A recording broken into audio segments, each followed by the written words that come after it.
Hello，大家好，我叫阿於。Hello，大家好啊，我係天天啊。咁呢條咧係我哋 channel 嘅第一條片喎。咁不如我哋講一下咧，我哋呢個 channel 啦，同埋呢條片咧主要都講咩咯？其實咧我主要咧都會講下一啲課外嘅知識啦，或者咧係課本咧冇涵蓋嘅內容嘅。咁例如咧？例如第一個系列咧，我會同大家講一啲世界出名嘅地標啦。咁譬如萬里長城咁先計啦。咁可能我哋喺歷史科嘅課文咧都會睇到咧，就係秦始皇咧修築萬里長城。但係其實咧課本咧就唔會講好多關於長城嘅資料啦。咁所以我會同大家補足翻嘅。咁如果我哋下次去旅行嘅時候見到唔同嘅地標咧，我哋就可以有更好啦，同埋更深嘅體會啦。係啦。咁其實你知唔知道咧點樣咧先稱得上係一個地標㗎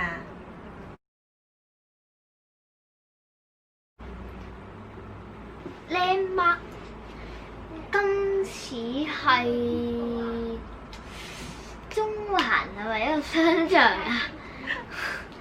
地標係咪嗰啲好多人去嗰啲地方？其實咧地標咧，我哋通常咧就講係一啲建築物啦，就唔係一啲自然嘅風景咁樣嘅。咁同埋咧嗰個建築物咧係嗰個地方獨有嘅。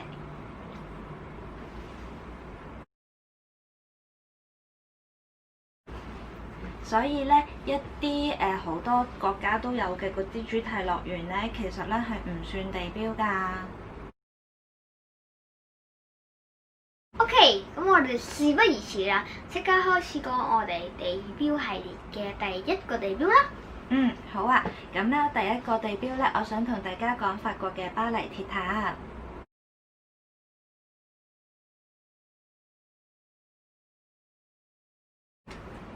咦，咁似係上次去澳門見到嗰座咁嘅？其實都真係好似㗎，因為咧澳門我哋見到嗰一座咧係根據咧法國嘅嗰一座咧以2:1嘅比例咧縮細而建造㗎。咁真嘅巴黎鐵塔咧，其實咧就聳立喺塞納河畔啦。佢正式嘅名稱咧，其實就係叫做艾菲爾鐵塔。佢係為1889年嘅巴黎世界博覽會而興建嘅。咁佢正式咧喺1887年1月咧動工啦，到1889年咧5月咧就正式對外開放。原來佢324米高，仲重10000公噸添。呢度有一個小問題啦。咁其實到底324米高同埋10000公噸到底有幾重呢？其實咧我都大約計過㗎。324米咧，而家咧就唔算係好高嘅建築物，我諗大約係等於108層樓咁高啦。咁咧，如果以嗰啲咧好高嗰啲籃球員嚟到做比例嘅話咧，其實咧就大約係143個姚明，或者咧係163個咧阿 Michael Jordan 咁高嘅。咁而至於10000公噸咁重咧，就大約係36架 A380嘅珍寶客機咁重咯。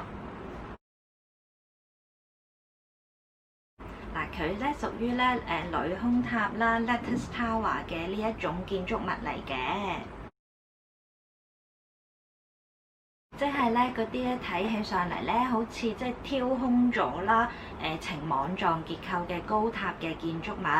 咁艾菲爾鐵塔咧雖然舉世知名啦，但係咧就唔係而家世界上面咧最高嘅女空塔嘅建築物嚟嘅。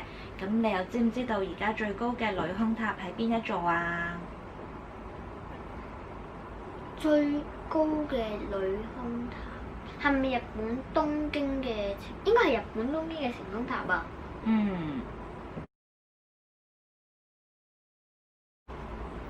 咁其實咧晴空塔咧，我諗咧有好多睇緊呢段片嘅觀眾咧都已經去過啦。佢咧比艾菲爾鐵塔咧仲要高差唔多1倍啊，有634米咁高㗎。好啦，嗱，咁我講翻埃菲爾鐵塔啦。咁其實咧，佢喺1991年咧就被列入世界遺產啦。每年咧吸引咧成700萬嘅遊客去參觀㗎。咁你又知唔知道點解佢要叫做埃菲爾鐵塔咧？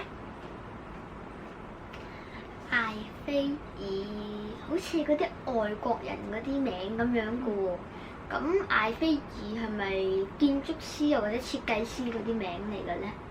嗱，其實咧你都估得啱嘅。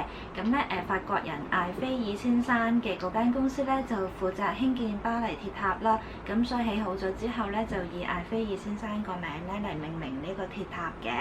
咁但係你要留意翻喎，其實咧埃菲爾先生咧就唔係設計師，佢係建築師嚟嘅。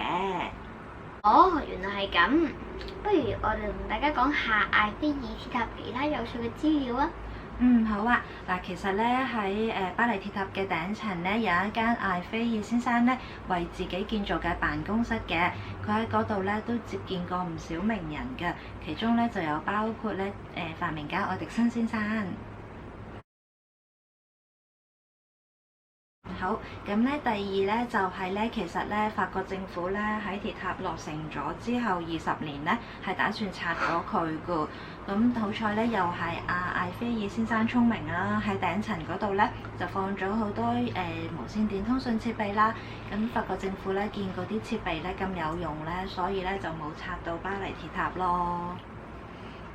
咁其實咧，除咗呢一次之外咧，巴黎鐵塔咧亦都面臨過另外一次咧被拆毀嘅危機㗎。其實講緊咧就係喺第2次世界大戰嘅時候啦，德國嘅希特拉咧係喺攻陷咗法國之後咧，就打算咧就要拆咗巴黎鐵塔㗎。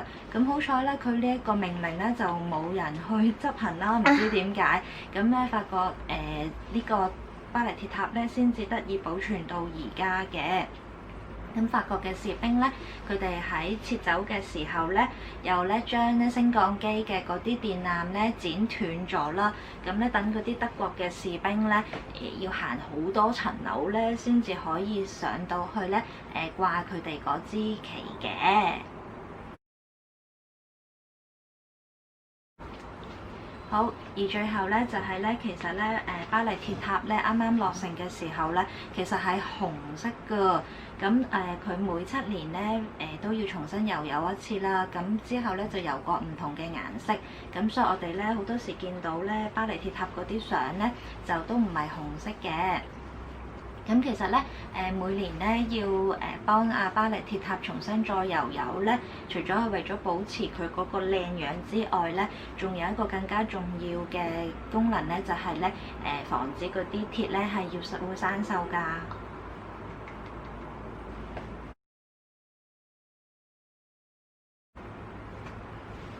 頭先咧講過啦，每年咧大約有700萬嘅遊客咧去參觀巴黎鐵塔。咁佢哋上到去咧，其實咧就唔係淨係睇風景㗎，仲可以食嘢㗎。因為咧喺鐵塔嘅第1同埋第2層咧都有餐廳㗎。哇！你咁樣講一講，令我好想去添。好啊！你考到全級第1名，我就考慮帶你去啦。唔使啊，冇乜機會係咪啊？好啦，嗱巴黎鐵塔咧，我哋就講到呢度先啦。下次咧，我都會再同大家講咧其他世界嘅地標嘅。